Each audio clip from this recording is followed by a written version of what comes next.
এটা কথা বহুবাৰ ওলোৱা দেখিবলৈ পোৱা গৈছে যে অগ্ৰপম যিকেইখন আসন দিছে বিজেপিয়ে তাক লৈ সন্তুষ্ট নহয় আৰু আকৌ দিল্লীত মিটিং কৰিব বুলি অগ্ৰপ দলক আমি স্পষ্টভাৱে আমি কৈ দিছো যে আমি কিমান কেইখন আসন দিব পাৰো।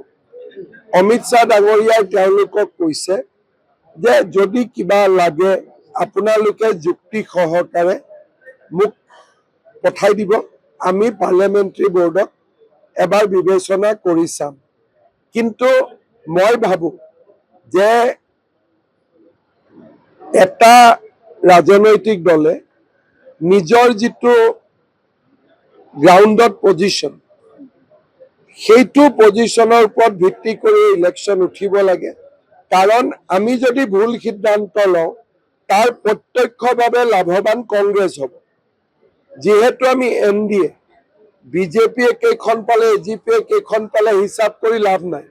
আমি যেনেকৈ হাগ্ৰামা মহিলাৰীয়ে কৈছে যে চব NDA, আমি NDA হৈ ইলেকশ্যন উঠিব লাগে, নহ'লে কংগ্ৰেছ লাভৱান হ'ব। যিকোনো খবৰৰ বাবে যোগাযোগ কৰক আমাৰ এই নম্বৰত 9181 307 221।